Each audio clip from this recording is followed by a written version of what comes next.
बियाणामुळे शेतकरी प्रचंड हैराण आहे. राज्यामध्ये अनेक शेतकऱ्यांच्या सोयाबीन बियाण्याच्या बाबतीमध्ये फसवणूक झाली.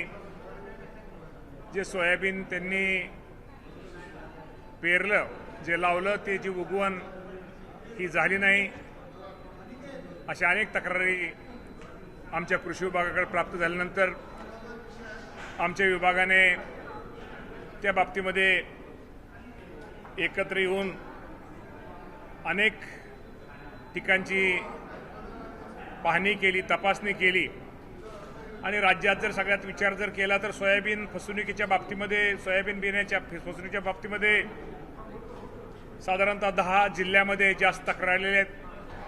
त्या 10 जिल्ह्यामध्ये अकोला, अमरावती, यवतमाळ, बुलढाणा, वर्धा, चंद्रपूर, नागपूर, वाशिम, लातूर, धाराशिव या जिल्ह्यातून जास्त तक्रारी प्राप्त झालेल्या आहेत आणि यामुळं साधारणतः सोयाबीन बियाण्याचे एकूण 5,638 नमुने तपासणीसाठी घेण्यात आले होते आणि त्यापैकी जवळजवळ 581 नमुने हे प्रमाणित आलेले आहेत आणि बियाणे प्रमाणित आढळून आलेल्या कंपन्यांवर कृषी विभागातर्फे 181 प्रकरणी न्यायालयामध्ये कोर्ट केसेस दाखल करण्यात येत आहेत. त्याचप्रमाणे बियाणे उगवण क्षमतेबाबत प्राप्त 3,615 तक्रारीपैकी 1,738 तक्रारीची प्रत्यक्ष शेतात जाऊन तालुकास्तरीय तक्रार निवारण समिती तपासणी केलेली आहे आणि या संदर्भामध्ये निश्चित प्रकारे तक्रारीला 18 बियाणे त्यामध्ये 18 बियाणे कंपन्या आहेत.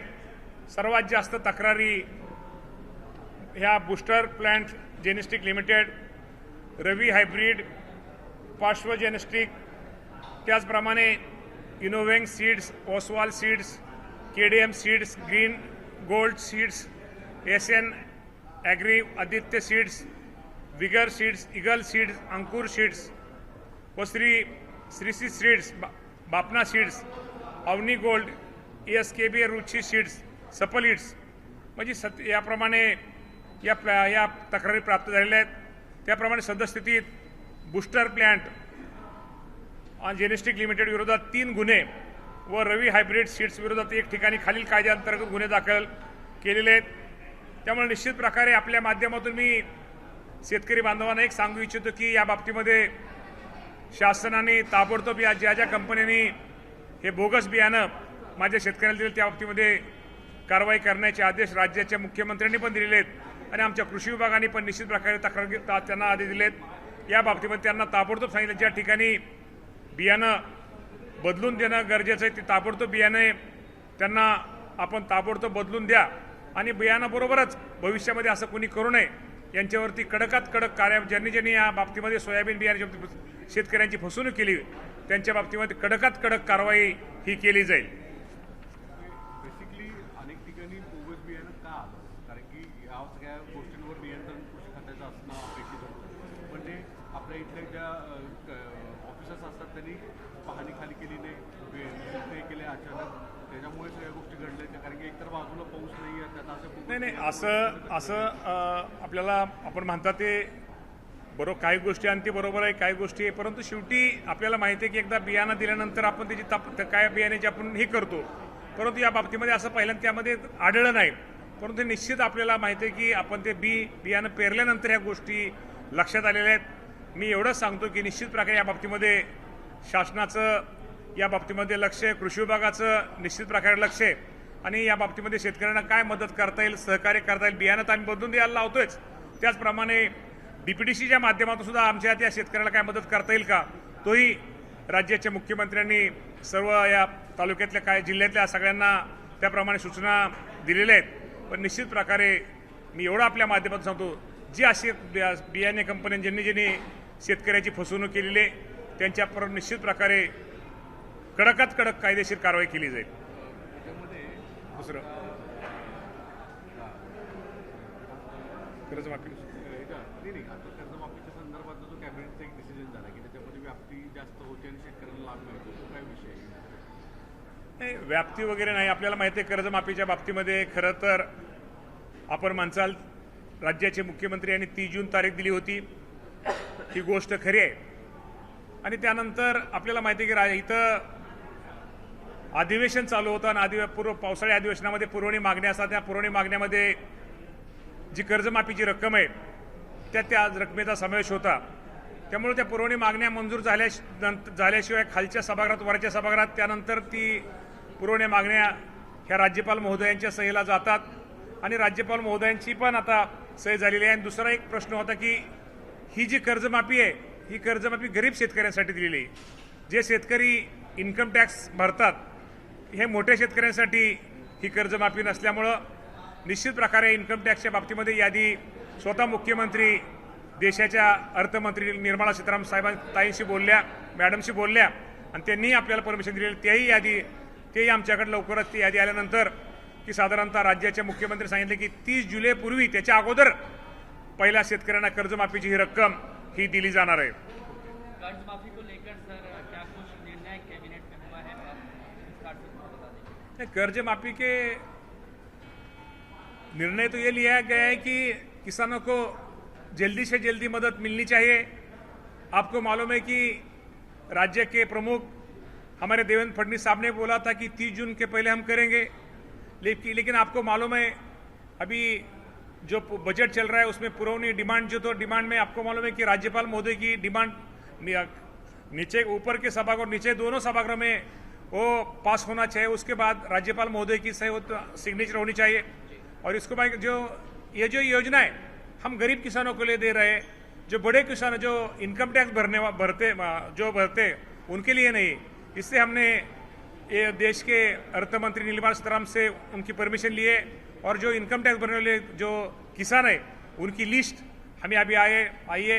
इसके बाद हम उसका ये करेंगे. उस करके 30 जुलाई के पहले ये कर्ज माफी हम करेंगे. कितने किसानों की ये कर्ज माफी होगी? कितने किसान इससे लाभान्वित होंगे और कितने आपको मालूम है कि इससे कर्ज माफी का जो किसान है 56 लाख के ऊपर किसानों की संख्या होगी.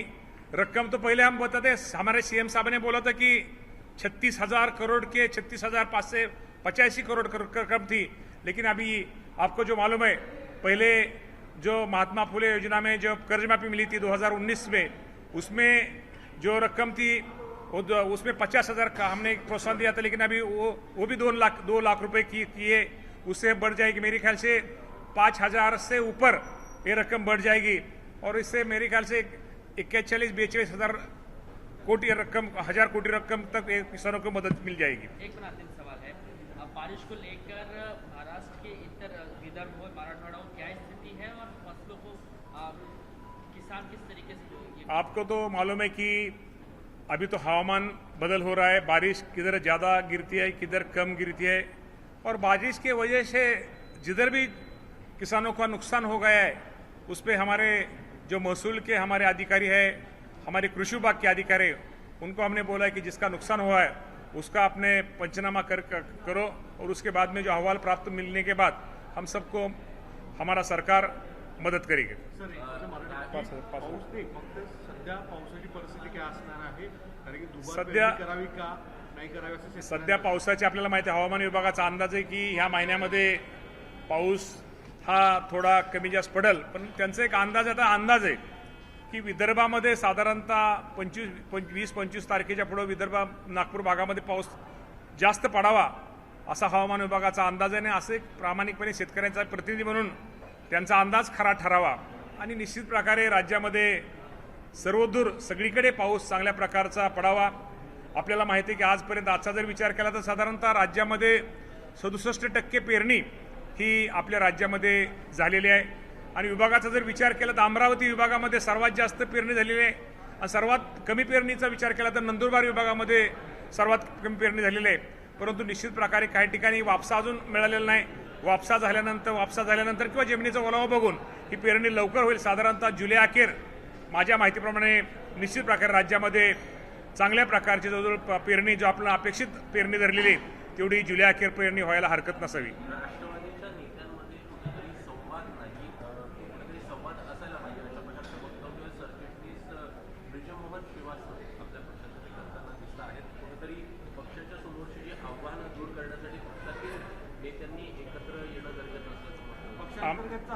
आमच्या राष्ट्रवादी पक्षासमोर कुठल्याही प्रकारचे आव्हान नाही आहेत.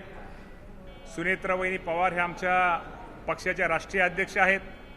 प्रफुल्ल पटेल साहेब असतील, सुनील तटकरे साहेब असतील, छगन भुजबळ साहेब असतील, हे सगळे नेते, आमचे प्रमुख नेते, हे आमचे तुम्हाला सर्वांना माहिती आहे की खूप जनतेचं काम करणारे, सर्वसामान्य सगळ्या जनतेमध्ये मिसळणारे नेते आहेत.